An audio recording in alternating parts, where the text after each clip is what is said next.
Alhamdulillah sekali lagi kita naikkan rasa syukur kita kehadirat Allah Subhanahu wa taala sehingga kita bisa hadir di sini dalam kesempatan yang baik dan kita hendaknya kita sampaikan salam selawat kepada junjungan kita Nabi Allah Muhammad Rasulullah, kepada keluarganya, kepada sahabatnya dan seluruh pengikutnya, termasuk kita yang hadir di sini, dan mudah-mudahan kita memperoleh syafaat di kemudian hari dari beliau.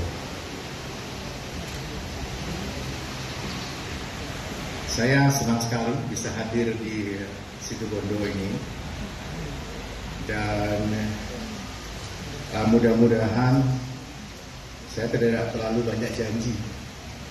Kalau banyak janji itu biasanya semuanya nggak diiyakan. Tapi kalau janjinya cuma satu, mudah-mudahan bisa dikerjakan. Tadi saya kira PR yang terbesar adalah IPM ya Pak Bandi. IPM-nya itu bisa diperbaiki nggak Pak Bandi? Bisa. Kalau beliau sudah bilang bisa, berarti alhamdulillah.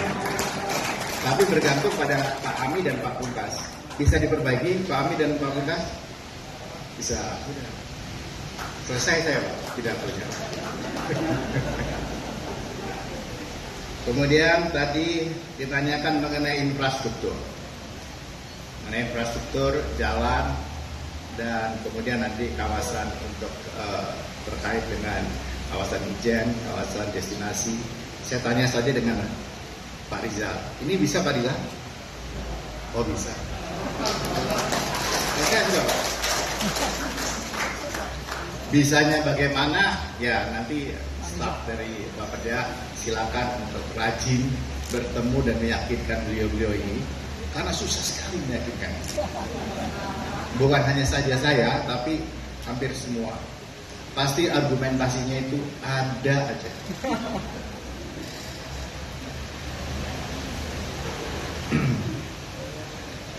Kalau kita lihat di Kabupaten Situbondo, sebelumnya saya ingin sampaikan begini, supaya saya meringkasnya saja. Kami ada pemikiran di Jakarta di tingkat nasional, dana alokasi khusus itu tidak perlu terlalu luas menunya, karena kalau terlalu luas menunya, maka rata-rata kabupaten kota di seluruh Indonesia untuk satu sektor bisa hanya mendapat 300 juta, 900 juta paling besar, rata-rata malah hanya 4 miliar, ya Pak Rudi. Jadi ke depan kami ingin meringkas dengan memilih berdasarkan tema rencana kerja pemerintah.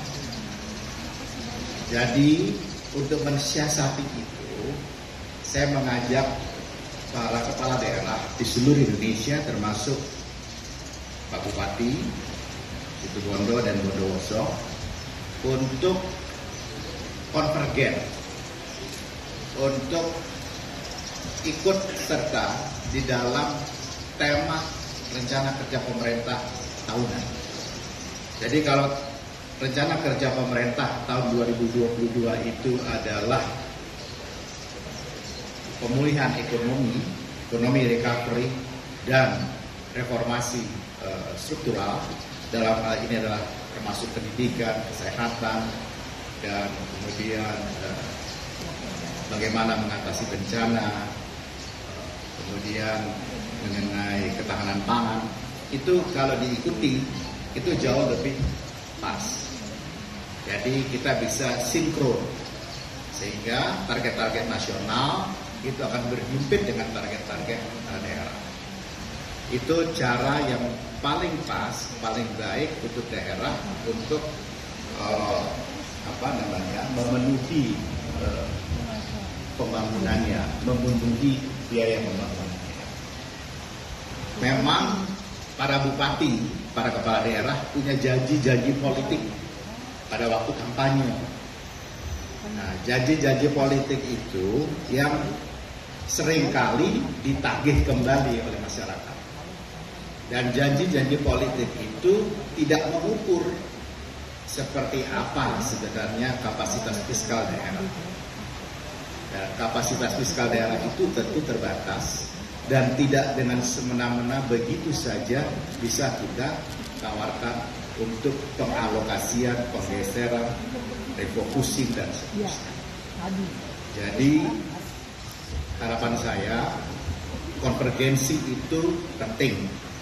Jadi supaya diikut sertakan di dalam program pencapaian target nasional. Kemudian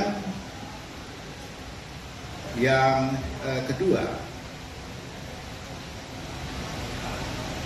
daerah seyogianya tidak hanya bergantung, dan berulang kali saya sudah sampaikan di berbagai kesempatan, untuk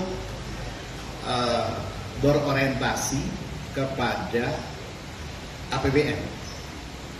Banyak cara, banyak jalan untuk mengatasi sumber-sumber pembiayaan di daerah. Banyak cara. Karena itu kantor Bappenas itu membuka kesempatan, membuka diri untuk para kepala daerah pendampingan di dalam menyusun perencanaan pembangunan, termasuk bagaimana membiayai.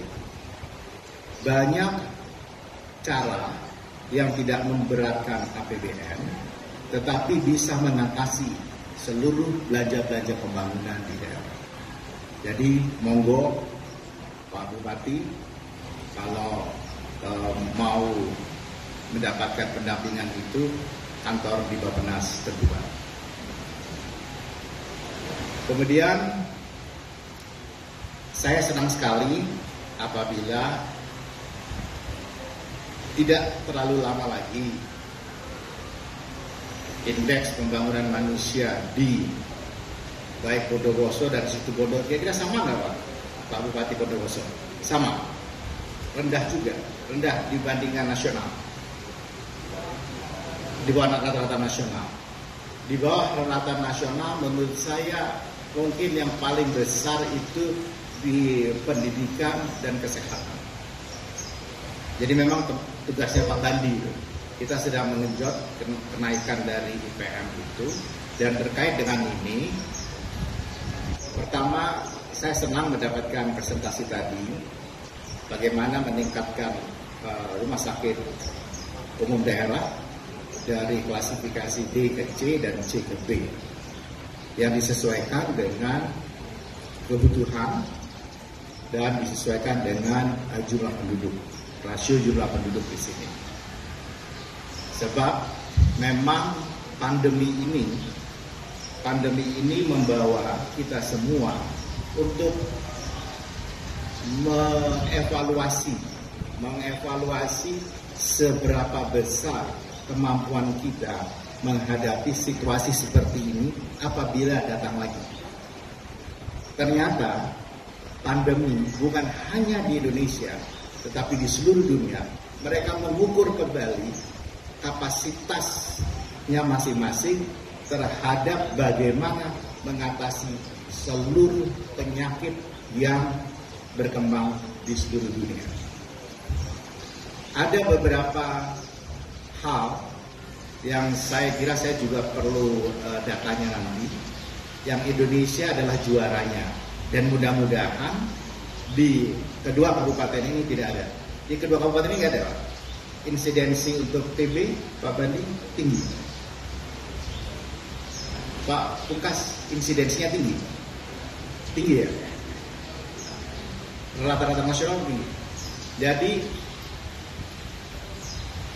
TB, penyakit TBC sekarang, kita itu termasuk yang nomor 3 di dunia.